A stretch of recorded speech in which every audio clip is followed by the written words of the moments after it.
She's trespassing. Remove her now." The words didn't echo. They cut, sharp and certain, slicing through the polished glass lobby at exactly 9:12 a.m. The kind of command that didn't ask questions, only demanded obedience. Heads turned. Conversations stalled mid-sentence. A few employees near the reception desk instinctively stepped back, not because they understood what was happening, but because they felt the shift. At the center of it stood Danielle Brooks, dressed in a simple charcoal blazer, dark jeans, and low heels. No badge, no entourage, no visible proof that she belonged anywhere near the executive elevators just 20 feet ahead. And yet, she didn't move. Not when the first guard stepped in front of her. Not when the second one angled slightly to block her path. Not even when the man in charge, Mark Reynolds, head of building security, crossed his arms and looked her up and down like he had already made his decision before she even walked through the doors. "Ma'am," he said, voice firm but laced with something colder. "This area requires level 5 clearance. You need to exit the building." Danielle didn't respond immediately. Her eyes moved once, slow, deliberate, taking in the space, the guards, the curious stares now gathering like a silent audience. She had seen this before. Different building, different faces, same tone, same assumption, the kind that didn't need proof, only appearance.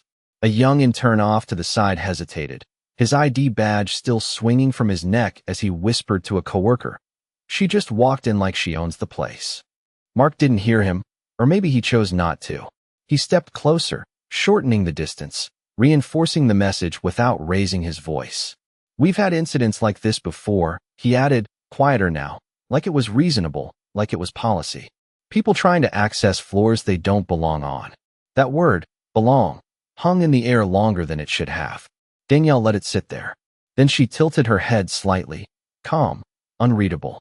"You're sure about that?" she asked. Not defensive, not loud, just precise. Mark gave a short, dismissive smile, the kind that ends conversations before they start. "I'm absolutely sure."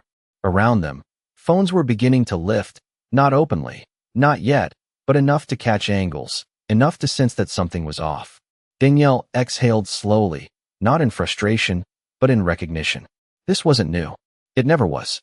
And still, she didn't step back. Instead, she reached into her pocket, pulling out her phone with the same quiet confidence that had built companies, closed deals, and rewritten rooms far more hostile than this one. Her thumb hovered over the screen for just a second before she made the call. "Lock the building access logs," she said, voice steady, controlled. "And pull every security feed from the last 10 minutes. There was a pause on the other end. Just long enough for the tension in the lobby to shift again, this time not from doubt, but from something else. Something closer to realization. Danielle lowered the phone slightly, her eyes returning to Mark, sharper now, anchored. "Because the next thing that happens," she added, "is going to matter." And for the first time since she walked in, Mark didn't speak right away.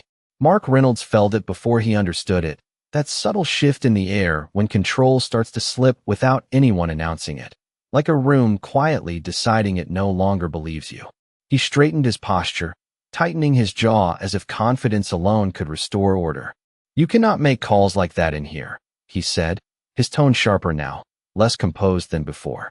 "You are not authorized." Danielle did not react to the accusation. She did not even blink. Her phone remained at her side, her presence steady, grounded, as if the polished marble beneath her feet belonged to her in ways no badge could explain. Around them, the lobby had changed. It was no longer just a space people passed through. It had become something else. A stage. A moment. A test unfolding in real time. The young intern from earlier shifted his weight, glancing between Danielle and Mark, then toward the front desk where two receptionists had stopped typing entirely, their screens forgotten. One of them whispered, "Should we call someone higher up?" The other did not answer. Mark took a step closer, lowering his voice, as if proximity could reassert authority. "This is your final warning," he said. "If you do not leave, we will escort you out." The word escort landed carefully, intentionally chosen, dressed up to sound procedural, neutral, justified. Danielle's lips curved just slightly, not quite a smile, more like recognition. "You already made your decision before I walked in," she said quietly. "So let us not pretend this is about procedure." That sentence did something. It did not raise tension. It clarified it. A man near the seating area leaned forward in his chair, watching more closely now. Another employee slowly lowered his coffee cup, eyes fixed on the scene. Mark exhaled through his nose, irritation breaking through the surface. "You are creating a disruption," he replied. Danielle tilted her head again, her gaze steady on his. "No," she said. "I am revealing one." The silence that followed was different from before. It was heavier. Not confusion, not curiosity, something closer to awareness. Mark gestured subtly to one of the guards, a signal that did not go unnoticed by the growing number of eyes in the room. The guard hesitated, just for a fraction of a second, but it was enough. Enough for people to see that certainty was no longer unanimous. Danielle noticed it too. She always did. Moments like that were where truth started to surface. Her phone buzzed softly in her hand. She glanced down, just once, then back up. "The logs are locked," she said, almost to herself, but loud enough for Mark to hear. His expression flickered, just briefly. "What did you say?" Danielle took one step forward, closing the space he had tried to control. Not aggressive, not rushed, just deliberate. "Every access point in this building is now recorded and preserved," she said. "Every decision, every word, every assumption." The intern's eyes widened. One of the receptionists leaned closer to the desk, whispering, "Who is she?" Mark's confidence wavered, not visibly to everyone, but enough for those paying attention. He tried to recover, lifting his chin slightly. "You think recording something changes anything?" Danielle's voice dropped just a touch, quieter now, but somehow stronger. "It does when the people reviewing it have the power to act." And for the first time since the confrontation began, Mark Reynolds realized he might not be the highest authority in the room. The realization did not arrive all at once. It crept in, subtle and uncomfortable, like a crack forming beneath polished glass. Mark Reynolds shifted his stance, his authority no longer as solid as it had been just moments ago. He glanced briefly toward the security desk, then back at Danielle, recalculating, searching for something he might have missed. "Who exactly do you think you are?" he asked, but the question no longer carried confidence. It carried doubt.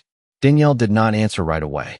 She let the silence stretch, let it settle over the room like a weight no one could ignore. Around them, the lobby had fully transformed. Employees were no longer pretending to work. Conversations had stopped entirely. Even the guards, positioned on either side of her, were no longer standing as firmly as before. One of them adjusted his footing, eyes flicking toward Mark, waiting for direction that now felt uncertain. Danielle finally spoke, her voice calm, measured, but unmistakably firm. "I am someone who understands exactly how this moment ends," she said. The words did not sound like a threat. They sounded like fact. The intern took a small step forward without realizing it, drawn in by the gravity of her tone. At the reception desk, one of the staff members quietly pulled up the internal directory, typing quickly, as if trying to match a face to a name before it was too late. Mark noticed the movement and snapped, "Do not engage. Stay focused." But it was already happening. The room was no longer following him. Danielle's phone buzzed again. This time, she lifted it slightly, glancing at the screen for a fraction of a second before slipping it back into her pocket. "Internal audit is now live," she said, her eyes never leaving Mark's. "Every action taken in this lobby is being reviewed in real time." A murmur rippled through the space, quiet but unmistakable. The words internal audit carried weight. Not rumor, not speculation. Structure. Accountability. Mark's jaw tightened. "You are bluffing," he said quickly, almost too quickly. Danielle's expression did not change. "You are hoping I am." That line landed harder than anything before it. One of the guards took a step back. Not dramatically. Not enough to draw attention if someone was not already watching closely. But people were watching. Everyone was watching. The intern whispered under his breath, "This is not normal." The receptionist who had been typing froze, her screen now reflecting a name that made her eyes widen slightly. She did not speak. She did not need to. Danielle took another slow step forward, closing the distance until she was standing directly in front of Mark, her presence steady, unshaken. "You said I do not belong here," she continued, her voice low but carrying across the room. "That I needed clearance." Mark opened his mouth, but no words came out this time. Not because he did not have anything to say, but because for the first time, he was not sure it would hold. Danielle held his gaze, unblinking. So let me ask you something, she said. What happens when the system you trust tells you that you were wrong? The question did not demand an answer. It exposed one. Somewhere behind them, a soft chime echoed from the security panel near the elevators. Subtle, almost polite, but it changed everything. One of the guards turned his head toward the sound, then back to Mark, uncertainty now clear in his posture. Danielle did not look away. Because that is happening right now, she said.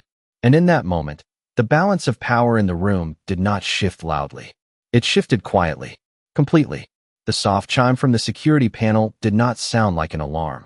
It sounded controlled, intentional, the kind of sound that only triggered when a system recognized something it had been waiting for.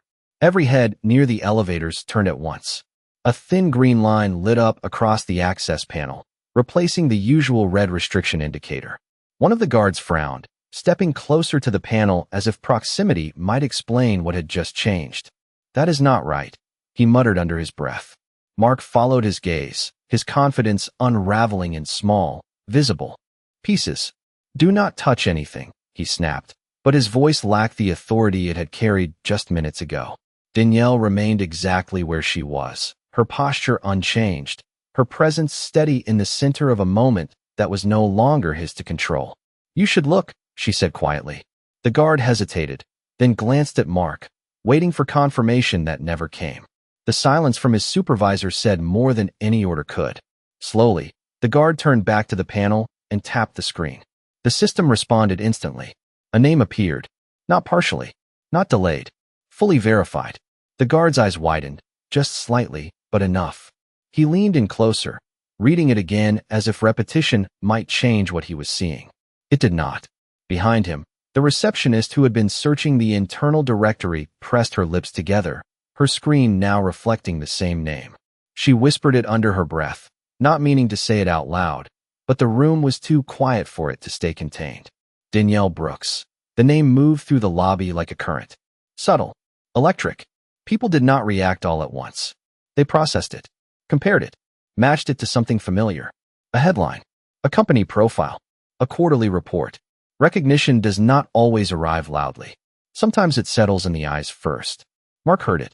He did not turn immediately. He did not want to. But the room had already shifted without him. That is not possible, he said, though it sounded more like he was trying to convince himself than anyone else. Danielle's gaze remained steady. It already is, she replied. The guard stepped back from the panel, his posture no longer defensive, no longer certain. The space he had been holding closed began to open, not by command, but by understanding. Danielle took one measured step forward, moving past the invisible line they had drawn for her earlier. No one stopped her this time. No one reached out. No one spoke. The authority that had blocked her was still physically present, but it no longer held weight. Mark finally turned to face her fully, searching her expression for any sign that this could still be controlled, redirected. Undone. He found none.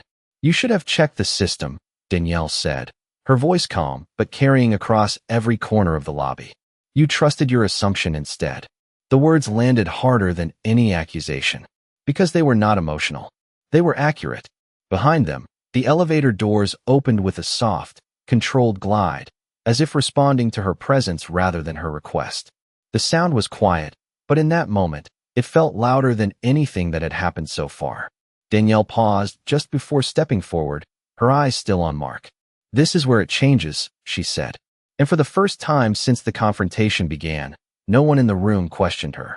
Danielle did not step into the elevator right away. She let the doors remain open behind her, a quiet invitation she had no urgency to accept.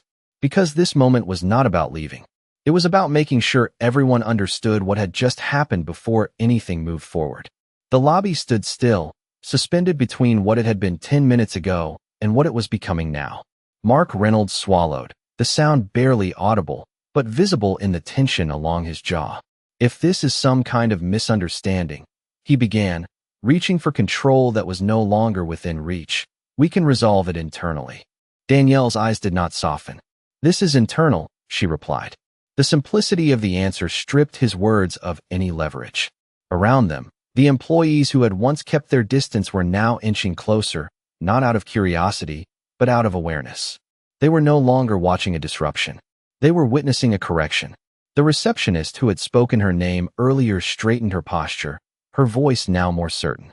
"Your profile just synced across the system," she said carefully. "Executive clearance. Full access." The confirmation did not surprise Danielle. It confirmed something else. Timing. Precision. She nodded once, then looked back at Mark. "You had access to that same system," she said. "But you chose not to use it." Mark opened his mouth again, but this time there was hesitation before any words formed.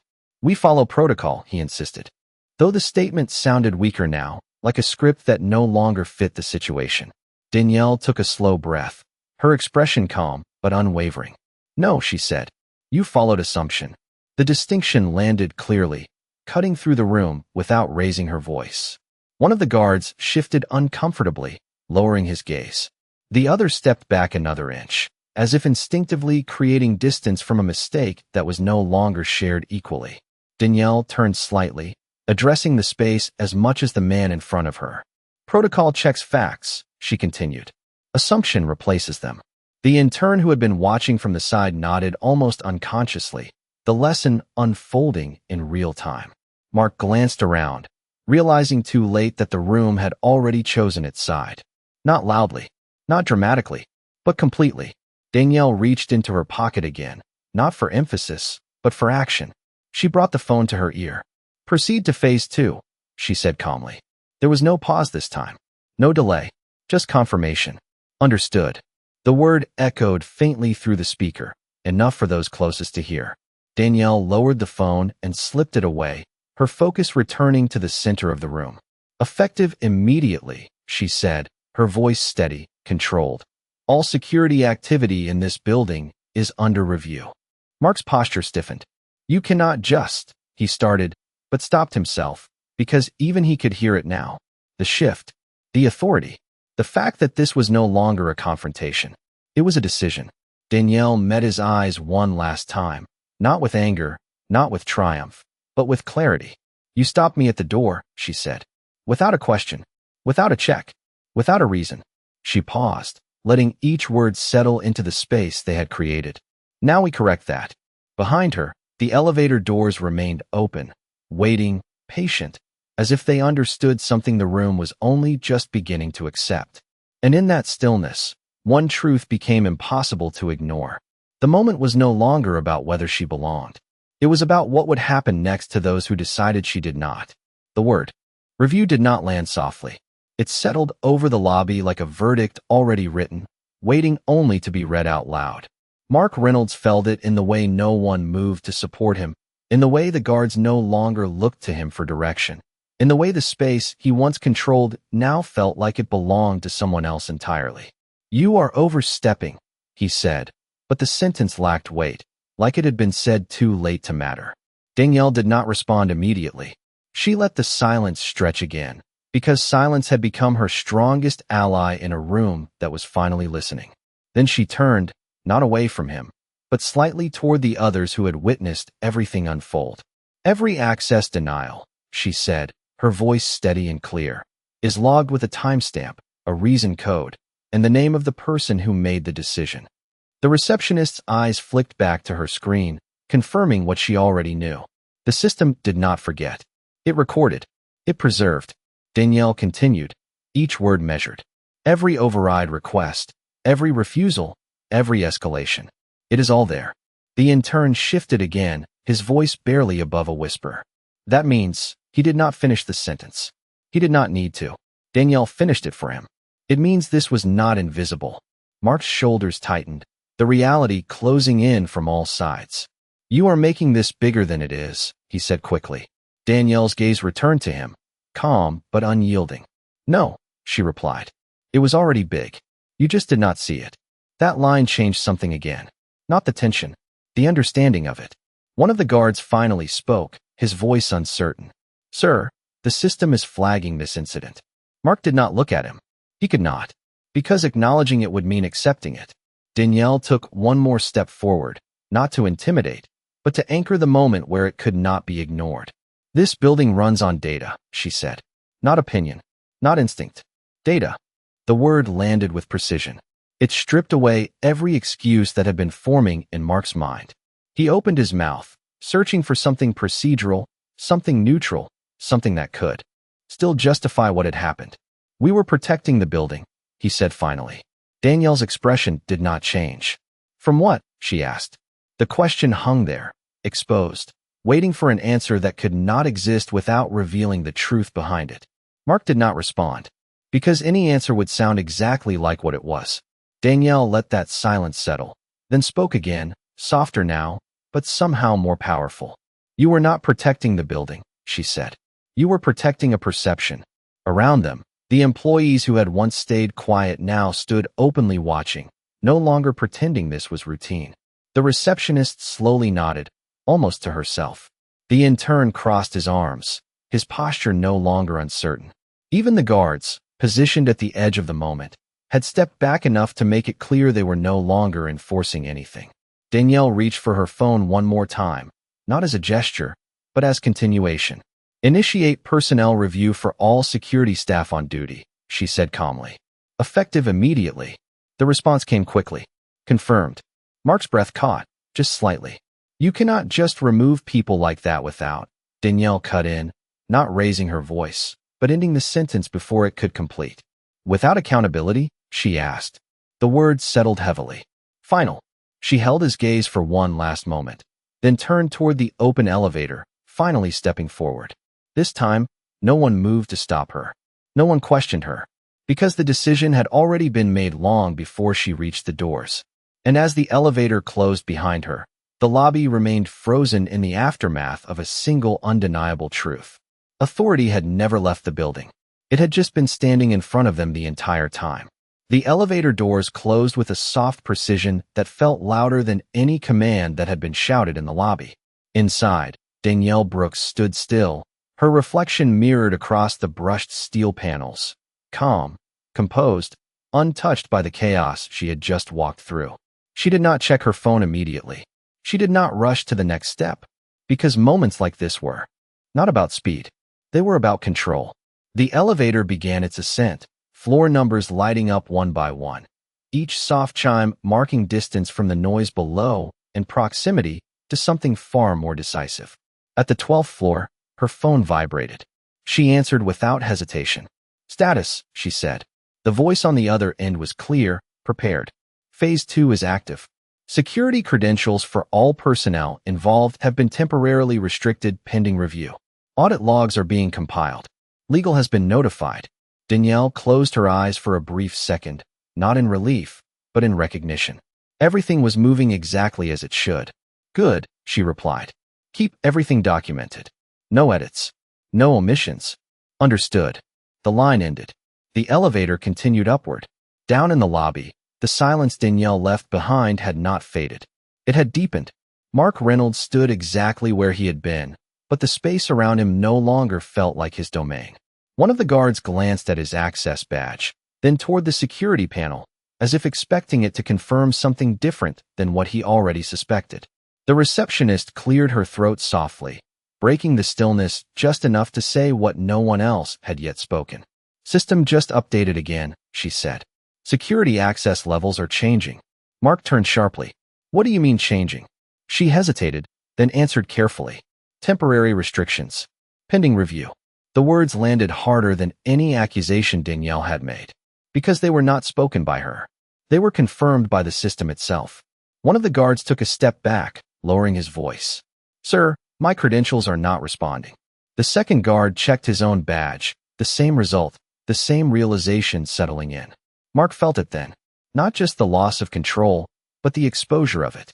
"This is a procedural error," he said quickly, though his tone lacked certainty. "It will be corrected."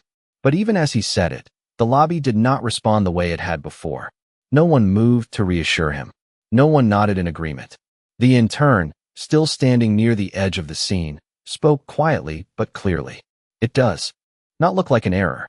Mark turned toward him, ready to shut it down, but stopped, because the room was no longer waiting for his permission to speak. The receptionist looked up from her screen again, her voice steadier now. "Full audit notice just came through," she said. "All actions from the last 30 minutes are under executive review." Executive review. The phrase echoed through the space, carrying a weight that no one could dismiss. Mark exhaled slowly, his posture tightening as if he could still hold something together. "We followed protocol," he said again, but this time it sounded like a question instead of a statement. No one answered, because the answer had already been given. Not by words, by consequence. Up above, the elevator doors opened onto a quiet, private floor. Danielle stepped out without hesitation, her pace measured, her focus unchanged. A glass corridor stretched ahead, lined with offices that overlooked the city, sunlight cutting clean lines across the floor. She walked forward, heels steady, each step deliberate. At the far end, a set of double doors stood closed, marked not by signage, but by presence. She reached them and paused for just a second. Then she pushed them open. Inside, the room was ready. And what came next would not be a correction. It would be a decision. The room did not react when Danielle entered. It adjusted. Conversations that had not yet started were already waiting for her. Screens already lit. Files already open, as if the space itself had anticipated her arrival. A long glass table stretched across the center, surrounded by executives who straightened almost in unison, their attention snapping into focus the moment she crossed the threshold. No introductions were needed. They knew who she was. What mattered now was why she was here. Danielle did not sit immediately.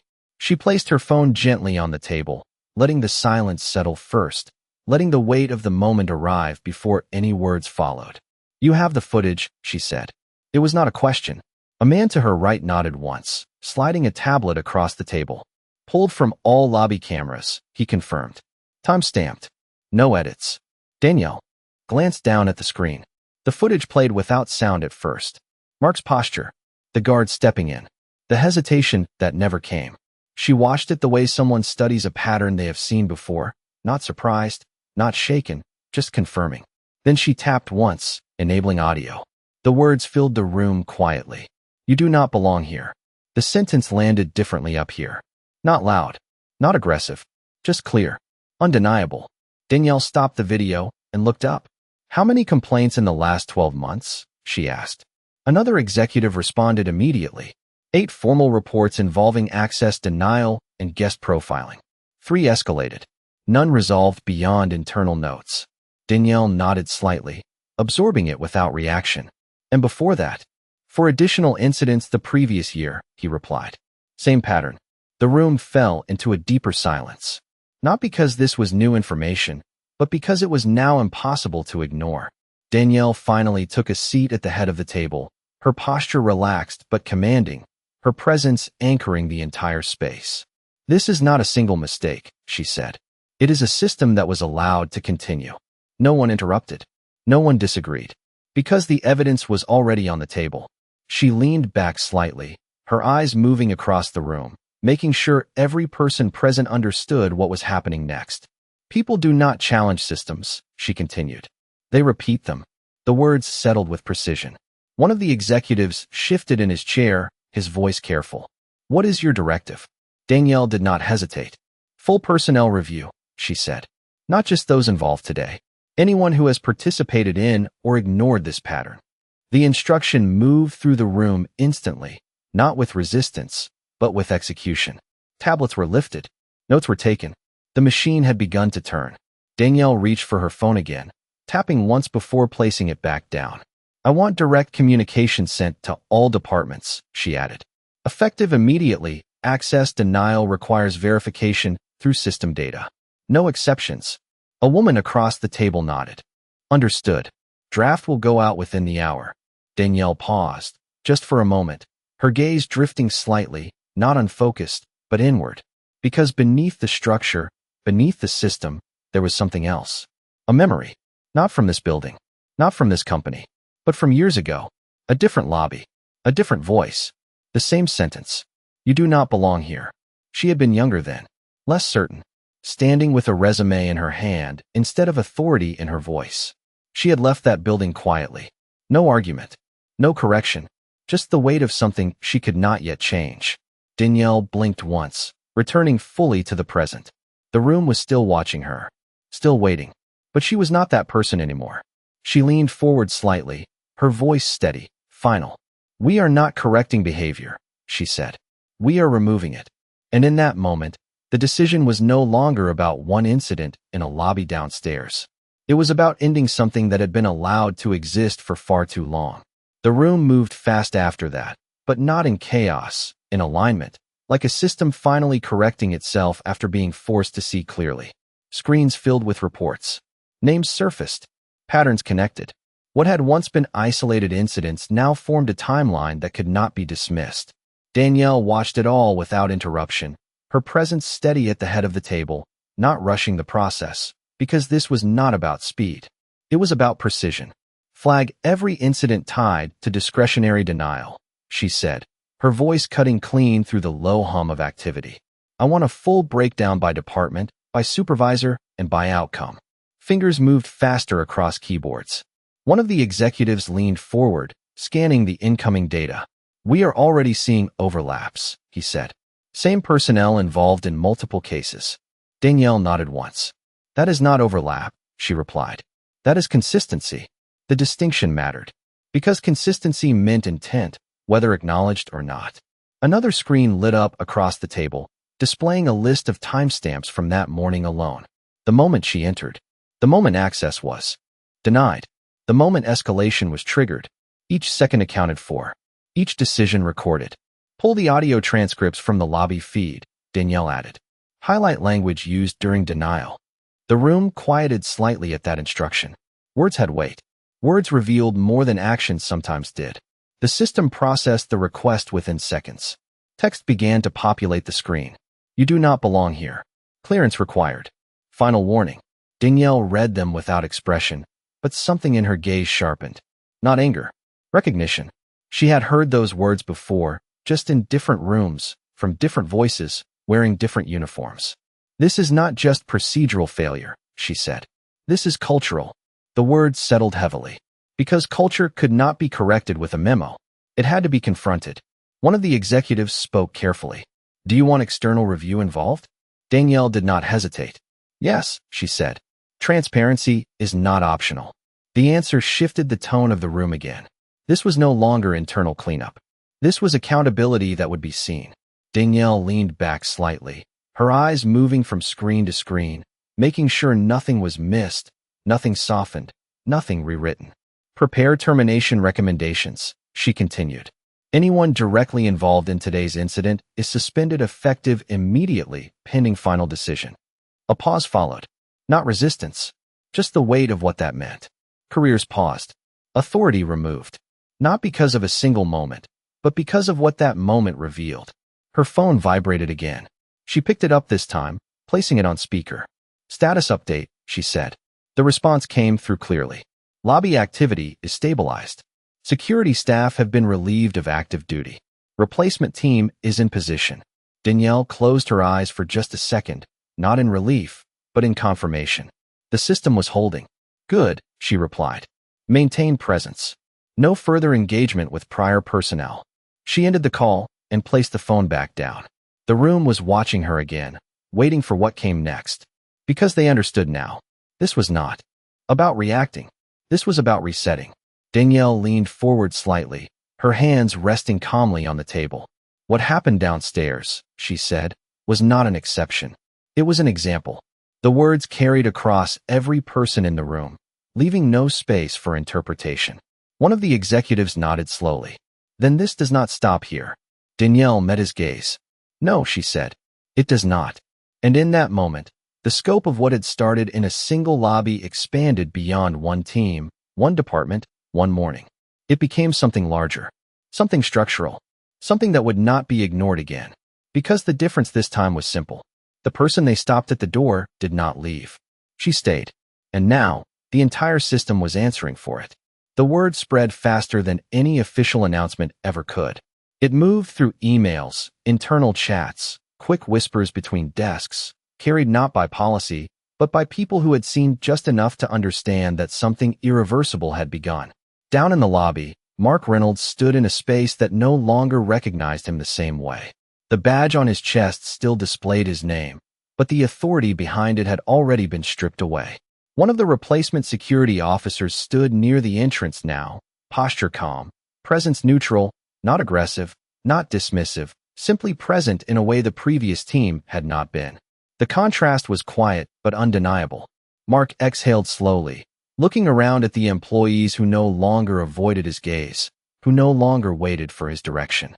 "This is temporary," he said, though the words felt hollow even as they left his mouth.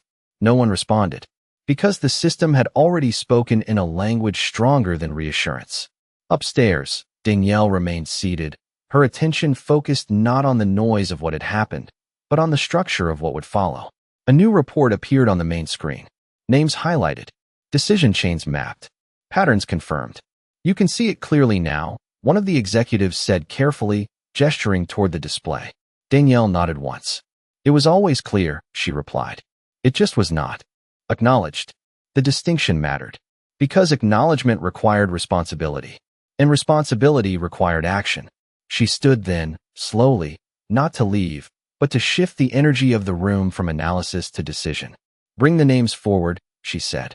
The list expanded, each entry tied to a moment, a choice, a sentence spoken without verification. Danielle stepped closer to the screen, her eyes scanning each line not as data, but as accountability. "Mark Reynolds," she said, her voice steady. "Lead authority on multiple flagged incidents." No one interrupted. No one corrected her, because there was nothing to correct. The data held. "Security personnel on duty," she continued, "directly involved in access denial without system verification." The room remained silent, but the silence was no longer uncertain. It was aligned. Danielle turned slightly, facing the table again. "Effective immediately," she said. "Mark Reynolds is removed from all active authority, pending final review." The words did not echo. They did not need to. They settled. Final in tone, deliberate in delivery. One of the executives nodded and began typing, the decision already moving through the system before the moment could even fully register. Danielle continued without pause. "All personnel directly involved in the incident are suspended from duty pending completion of the audit." Another confirmation.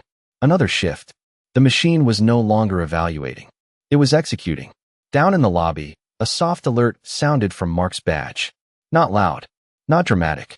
Just a single tone followed by a small change in the display. "Access restricted." The words were simple. The impact was not. Mark stared at it for a second longer than necessary, as if time alone might reverse it. It did not.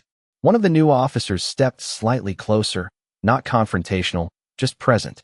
"Sir," he said calmly, "we need you to step aside while this is processed." There was no force, no escalation, just procedure. The same word Mark had used earlier, now applied with precision instead of assumption. Upstairs, Danielle watched as the final confirmations appeared across the screens. Each decision logged. Each action recorded. She exhaled slowly, not in relief, but in completion of the first step. Then she spoke again, her voice quieter now, but somehow stronger. "This is not punishment," she said. "This is correction." The room absorbed it, understanding that what had just happened was not about one person or one moment, but about resetting something that had been allowed to drift for far too long. Danielle looked around one last time, making sure every person in that room understood what came next. "And correction," she added, "does not stop at exposure." The statement hung in the air, unfinished but fully understood, because everyone in that room knew. This was only the beginning. The shift did not stop at the decision. It spread, quiet and precise, through every layer of the building, like a system finally aligned with the truth it had been avoiding. In the lobby, Mark Reynolds no longer stood at the center of anything. The space had moved on without him. Conversations resumed, but differently now, lower, more aware, as if everyone present understood they had just witnessed something that would not be undone. The intern, still near the edge of the room, looked toward the security desk, then back at Mark, then down at his own badge, as if reconsidering what authority actually meant. The replacement officers remained steady, neutral, their presence no longer about control, but about balance. One of them glanced at Mark's restricted badge, then simply nodded once, not in judgment, but in confirmation of what the system had already decided. Upstairs, Danielle stood near the window now, the city stretching out below her in sharp lines of glass and steel, every building reflecting light that did not ask who belonged inside it. Her reflection hovered faintly against the skyline, steady, composed, unchanged. Behind her, the room continued to move, updates flowing in, confirmations stacking, actions becoming structure. Communications draft is ready, one of the executives said. Company-wide release. Clear language. No ambiguity. Danielle turned slightly, her gaze calm but focused. Read it, she said. The executive cleared his throat, then began. Effective immediately, all access decisions must be verified through system data. Any deviation will result in immediate review. We do not operate on assumption. We operate on fact. He paused, glancing up briefly. Danielle did not interrupt. All personnel are reminded, he continued, that authority is defined by accountability, not appearance. The room went still again, not because the words were dramatic, but because they were direct. Danielle nodded once. Send it, she said. No edits. No delay.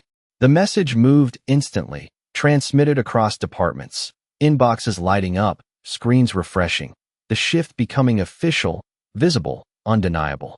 Danielle walked back toward the table, her steps measured, her presence still carrying the same quiet force that had stopped an entire lobby without raising her voice. Schedule mandatory review sessions, she added. Every department. No exceptions. Another confirmation. Another layer of correction. One of the executives hesitated, just slightly. And security? He asked. Danielle met his gaze. Especially security. The answer carried weight, not as punishment, but as priority. Because the first line of access should never be the first line of bias. Down below, Mark stood near the edge of the lobby now, no longer central, no longer directing anything. The world had not ended around him. It had simply continued without his authority in it. The intern stepped closer to the reception desk, speaking quietly to one of the staff members. Did you know? He asked. She shook her head slowly. No, she said. But that was the point. The realization settled between them, simple and sharp. It was never about knowing who she was. It was about how they treated her when they thought she was no one. Upstairs, Danielle paused once more, her hand resting lightly on the edge of the table. The room had done its part. The system had begun to correct. But something deeper had shifted as well. Not just policy. Perspective. She looked around one last time, her voice steady, grounded in something that did not need volume to be heard. The problem was never that they did not recognize me, she said.